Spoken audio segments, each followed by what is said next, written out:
ముందుగా మీ అందరికి కూడా క్రిస్మస్ శుభాకాంక్షలు చేసుకుంటా ఉన్నామండి. చూడండి, ఈ క్రిస్మస్ పండుగను ప్రపంచమంతా ఎంతో సంతోషంగా జరుపుకుంటారు. ఎందుకంటే యేసుక్రీస్తు ప్రభుల వారు భూమి మీదకి రావడం మానవునికి సంతోషకరమైనటువంటి విషయం. మా చేతిలో ఉన్నటువంటి పుస్తక పేరు బైబిల్ అంటారండి. ఈ బైబిల్లో ఒక అద్భుతమైనటువంటి మాట రాయబడింది. లూకా సువార్త 1వ అధ్యాయము 79వ వచనంలో ఈ మాట రాయబడి ఉన్నదండి. చీకటిలోను మరణఛాయలోను కూర్చుండే వారికి వెలుగుచుటకై అరుణోదయ నక్షత్రం వలె ఆయన భూమి మీదకి అరుదించెను అనే మాట రాయబడి ఉన్నదండి. అవునండి, చీకటిలో ఉన్నటువంటి మానవునికి వెలిగించుటకై యేసుక్రీస్తు ప్రభుల వారు భూమి మీదకి అరుదించినాడండి. చీకటి అనగా పాపం అండి. లోకమంతా కూడా పాపము చేత నిండిపోయిందండి. దేవుని వాక్యం ఈ విధంగా సెలవిస్తా ఉంది, ఏ భేదము లేదు, అందరూ కూడా పాపం చేసి దేవుడు అనుగ్రహించి మహిమను పొందలేకపోతున్నారని పరిశుద్ధ గ్రంథమైనటువంటి బైబిల్లో స్పష్టంగా రాయబడి ఉన్నదండి. ప్రేమైనటువంటి సహోదరి సహోదరులారా, ఈ చీకటిలోను పాపములోను మరణఛాయలోను మానవుడు జీవిస్తా ఉన్నాడు. అందుకొరకే మానవుడి జీవితంలో నెమ్మది లేదు, శాంతి లేదు, సమాధానం లేదు. ఎంత సంపాదించినా మానవునికి తృప్తి లేదు, ఎంత తిన్నా మానవునికి తృప్తి లేదు. దానికి కారణం మానవులో ఉన్నటువంటి పాపం. ఈ పాపం మానవుని మరణానికి దారి తీస్తా ఉంది. ఈ పాపం మానవుని పాతాళానికి చేరుస్తా ఉంది. అయితే ప్రేమ కలిగినటువంటి దేవుడు మానవుని పాపం నుంచి రక్షించాలని, మానవుని పాతాళంలో నుండి విడిపించాలని, మానవుని పరలోక రాజ్యంలో చేర్చాలని, మానవుని జీవితంలో సంతోషం ఆనందం ఇవ్వాలని 2024 సంవత్సరముల క్రితం ప్రపంచానికి మధ్యస్థానమైన యెరూషలేము పట్టణంలో బెత్లెహేము అనే చిన్న నగరంలో యేసుక్రీస్తు ప్రభుగా ఆయన అవతరించినాడు.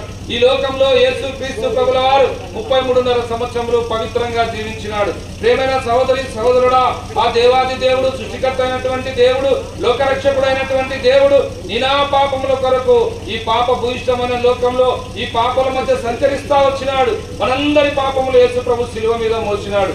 అమ్మాయా, మనం చేతులతో చేసిన పాపముల కొరకు యేసు ప్రభు చేతులలో మేకులు, కాళ్ళలో మేకులు, తలకు ముళ్ళ కిరీటం, వీపంతా చారలుగా దున్నబడింది. ఏ పాపం ఎరుగని యేసు ప్రభు మనందరి పాపముల కొరకు ఆయన శిలువలో మరణించినాడు, సమాధి చేయబడినాడు. 3వ దినాన మరణాన్ని జయించి తిరిగి లేచినాడు. ప్రియ సహోదరి సహోదరులారా, 2024 సంవత్సరముల క్రితం ఆ యొక్క పశువుల పాకలో జన్మించినటువంటి ఆ యేసుక్రీస్తు ప్రభు, ప్రపంచానికి సంతోషం తీసుకుని వచ్చిన ఆ యేసుక్రీస్తు ప్రభు ఈ మాటలు వింటున్నటువంటి నీ హృదయంలో, నీ జీవితంలో కూడా జన్మించాలని ఇష్టపడతా ఉన్నాడు. ప్రేమైన సహోదరి సహోదరుడా, ఎంతకాలం నువ్వు పాపంలో జీవిస్తావు, ఎంతకాలం నువ్వు పాపంలో సుఖించి పాపంలో నువ్వు మరణిస్తావు. పాపం వలన వచ్చు జీతము మరణము.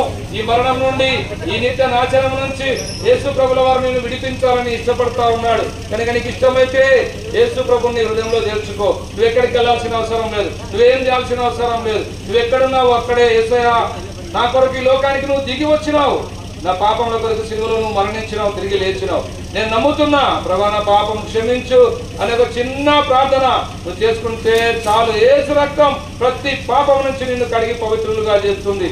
అంతేకాదండి, చీకటిలో నుండి నువ్వు ఆశ్చర్యకరమైన వెలుగులోకి నువ్వు నడిపించబడతావు.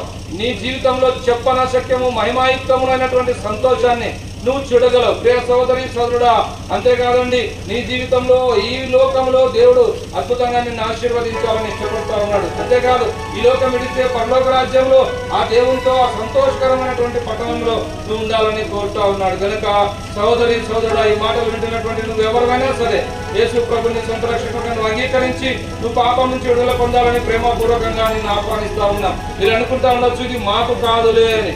ఇది అందరికండి. దేవుని వాక్యం చెప్తా ఉంది, యేసుక్రీస్తు అందరికీ ప్రభు. కనుక ఈ ఉదయకాల సమయంలో ఆయన నిన్ను రక్షించడానికి లోకానికి దిగి వచ్చిన నీ రక్షకుడు, లోక రక్షకుడు, జగద్ రక్షకుడు, నిన్ను రక్షించడానికి వేరే మార్గం లేనే లేదు.